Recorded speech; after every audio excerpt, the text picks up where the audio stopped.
اعوذ باللہ من الشیطان الرجیم بسم اللہ الرحمن الرحیم واضرب لهم مثل الرجلین جعلنا لأحدهما جنتین من اعناب وحففناهما بنخل وجعلنا بینهما زرعا۔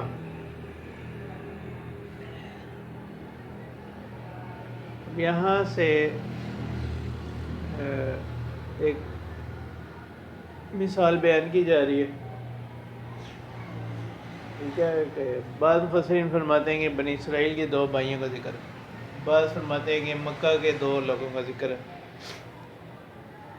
کہ اس میں اصل کامیابی جو ہے وہ آخرت کی کامیابی، کہ دنیاوی اسباب کی، مال و دولت کی کثرت کا ہونا یہ عند اللہ مقبول ہونے کی علامت نہیں ہے۔ اللہ تعالیٰ فرما رہے وَاضْرِبْ لَهُمْ مَثَلَ الرَّجُلَيْنِ، اور اس سے توحید پر بھی اللہ تعالیٰ کی جو قدرت اس پر بھی استدلال۔ اللہ تعالیٰ فرماتے ہیں کہ بیان کیجیے ان کے سامنے مثال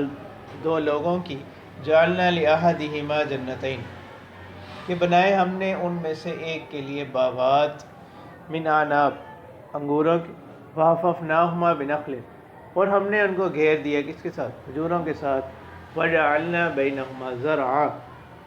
اور یہ باغات تو اس کے اطراف میں تھے نا، اس کے درمیان ہم نے کھیتی بھی بنائی۔ کلتا الجنتین، یہ دونوں باغات آتت اکلہا، اپنا پھل بھی وقت پر لے آتے، ولم تظلم منہ شیئا، اور اس میں کچھ کمی بھی نہ ہوتی، وفجرنا خلالہما نہرا، پھر اس پر مزید ہم نے بہا دی، چلا دی ان دونوں کے درمیان نہر، مطلب پانی کی بھی کمی نہیں۔ وکان لہ ثمر، اور اس کے لیے جو صاحب باغ تھا اس کے لیے اس کی منافع بھی تھی، ثمر بھی تھی، اس کو پھل بھی اس کو حاصل ہوتا۔ فقال لصاحبہ وہو یحاورہ، تو ایک مرتبہ ایسا ہوا کہ اس نے کہا اپنے دوست سے، جب کہ وہ اس سے گفتگو کر رہا تھا، بات چیت کر رہا تھا، انا اکثر منک مالا واعز نفرا، اس نے کہا کہ مال کے اعتبار سے میں تو اس سے زیادہ ہوں، اور جماعت کے اعتبار سے بھی بڑا قوت میں ہوں، مال کے اعتبار سے بھی اور نفری تعداد کے اعتبار سے بھی، مطلب اولاد وغیرہ ان چیزوں کے اعتبار سے۔ وَدَخَلَ جَنَّتَهُ وَهُوَ ظَالِمٌ لِنَفْسِهِ، اور وہ داخل ہوا اپنے باغ میں اس حال میں کہ وہ اپنے نفس پر ظلم کرنے والا تھا۔ قَالَ مَا أَظُنُّ أَن تَبِيدَ هَٰذِهِ أَبَدًا، اور اس نے اس کو اپنا کمال سمجھا، اس نے کہا کہ میں نہیں گمان کرتا، ان تبید هذه ابدا، کہ یہ جو سلسلہ ہے نا یہ کبھی بھی کیا ہوگا؟ ختم ہوگا، تباہ ہوگا، ہلاک ہوگا۔ وما اظن الساعة قائمة، مزید میں نہیں گمان کرتا قیامت کے وقوع کو، کہ قیامت قائم ہوگی، اگر بالفرض ایسا ہو بھی گیا۔ وَلَئِن رُدِدتُّ إِلَىٰ رَبِّي، ٹھیک ہے، اسی بنیاد پر نا کہ اس نے سمجھا کہ یہ اللہ تعالیٰ کی ہاں کوئی مقبولیت کی علامت، کہ میرے پاس جو اسباب کی کثرت ہے۔ وَلَئِن رُدِدتُّ إِلَىٰ رَبِّي، اگر مجھے لوٹایا گیا میرے پروردگار کی طرف، لَأَجِدَنَّ خَيْرًا مِّنْهَا مُنْقَلَبًا، تو میں پاؤں گا اس سے بہتر، خیرا منہا، یعنی اس کو بدل کر اس سے بہتر چیز۔ قال لہ صاحبہ وہو یحاورہ، تو اس کے دوست نے اسے کہا جب کہ وہ اس سے گفتگو کر رہا تھا، اکفرت بالذی خلقک من تراب ثم من نطفۃ ثم سواک رجلا، کہ کیا تو انکار کرتا ہے اس ذات کا جس نے تجھے پیدا کیا مٹی سے، پھر نطفہ سے، یعنی مٹی سے اصل انسان آدم علیہ السلام کی طرف نسبت، اور یا مٹی کا ذکر اس لیے کہ جو نطفہ غذا سے بنتا ہے تو وہ غذا مٹی سے حاصل ہے۔ ثم من نطفۃ، پھر ایک بوند سے، ثم سواک رجلا، پھر تجھے بنایا درست ایک مکمل توانا مرد بنایا۔ لیکنہ اللہ ربی، لیکن وہی میرا پروردگار ہے، ولا اشرک بربی احد، اثر پالنے والی ذات اللہ تعالیٰ کی ذات ہی ہے، تو میں اس کے ساتھ کسی کو شریک نہیں ٹھہراتا۔ ولولا اذ دخلت جنتک قلت ما شاء اللہ لا قوۃ الا باللہ، ٹھیک ہے، اکثر آپ دیکھتے ہیں کہ تو اب اس نے اپنے جو اس کا مسلمان دوست ہے نا، اس نے کہا ولولا اذ دخلت جنت، یعنی کیوں ایسا نہیں کرتے کہ جب تم داخل ہوتے ہو اپنے باغ میں، قلت ما شاء اللہ لا قوت الا باللہ، کہ آپ یوں کہتے کہ جو اللہ تعالیٰ چاہے، لا قوت الا باللہ، یعنی اللہ تعالیٰ کے سوا کوئی قوت نہیں، ان ترانی انا اقل منک مالا و ولدا، رہی بات یہ کہ تم یہ سمجھتے ہو کہ میرے پاس مال کی اولاد کی کثرت زیادہ ہے تو یہ ان اللہ کوئی مقبول ہونے کی علامت ہے، اور مجھے تم سمجھتے ہو ان تارانی انا اقل منک مالا و ولدا، اگر تم یہ دیکھتے ہو مجھے کہ سمجھتے ہو کہ میں کم ہوں، من کا مال و ولد، آپ سے مال کے اعتبار سے اور اولاد کے اعتبار سے، فعسى ربی ان یؤتینی خیرا من جنتک، اور تو امید ہے شاید کہ میرا پروردگار ان یؤتینی خیرا من جنتک، کہ وہ مجھے عطا کر دیں بہتر تمہارے باغ سے، ویرسل علیہا حسبانا من السماء،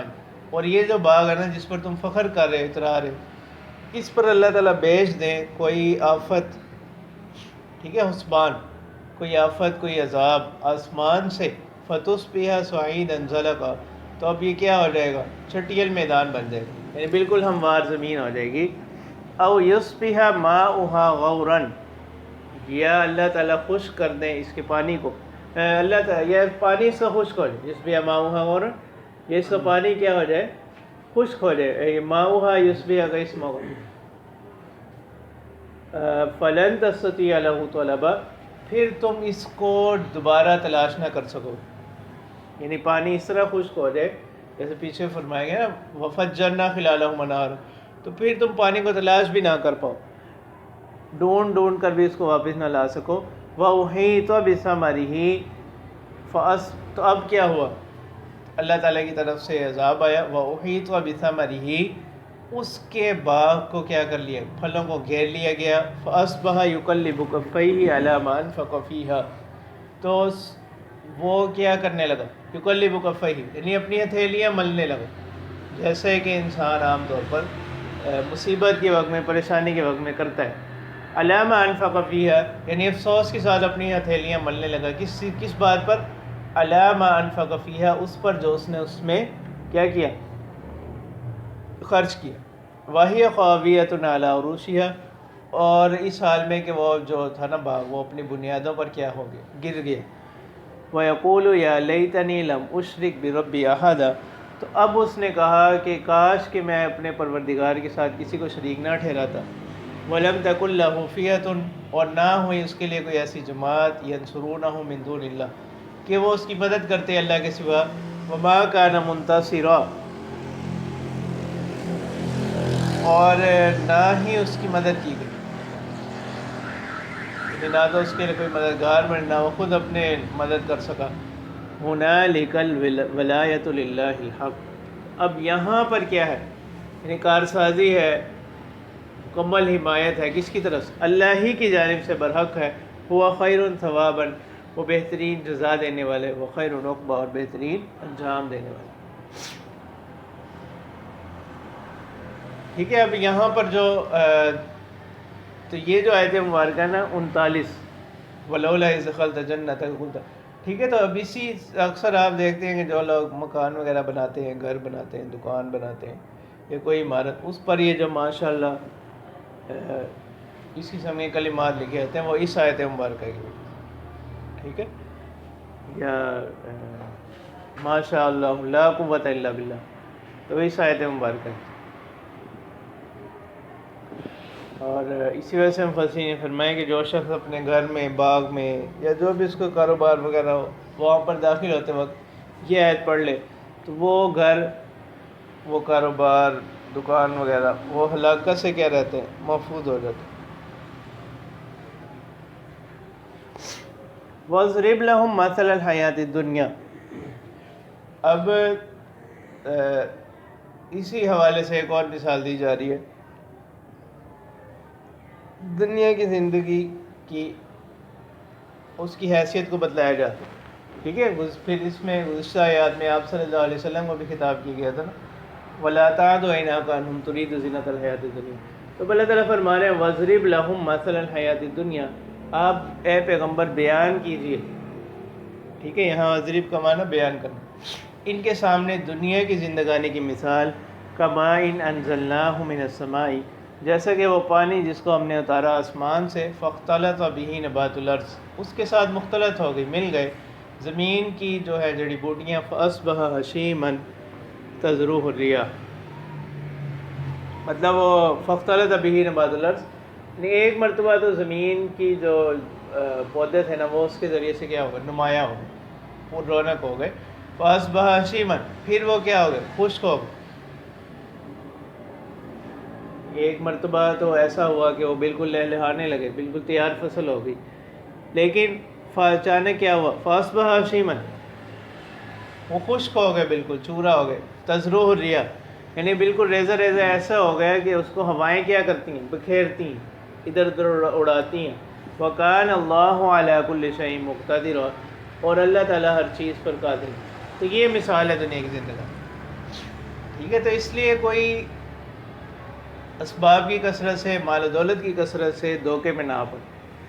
کہ یہ اللہ تعالیٰ کی ہاں کوئی مقبولیت کی علامت. ہاں یہ ہے کہ جس کو اللہ تعالیٰ نے عطا کیا وہ اللہ تعالیٰ کی عطا سمجھتے ہوئے اس کو،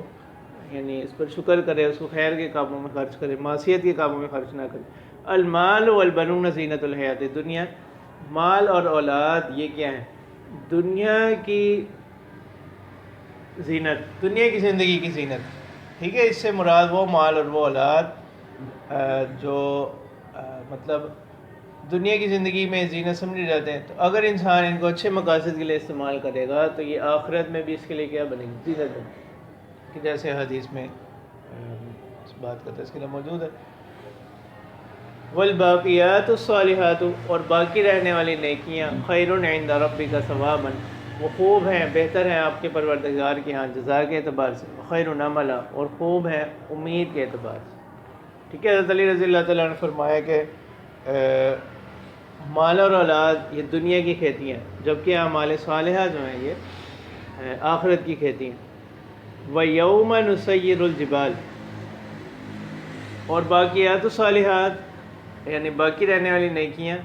اس میں مختلف اقوال ہیں. ایک تو یہ کہ اس سے مراد کیا ہے، سبحان اللہ کہنا، اور ایک اس سے مراد یہ کہ نماز پنج گانا، یہ باقی رہنے والی نیکیاں. اور تیسرا قول یہ ہے کہ وہ اعمال صالحہ جن کے ثمرات ہمیشہ رہنے والے ہیں، جیسے کوئی مسجد تعمیر کر دی،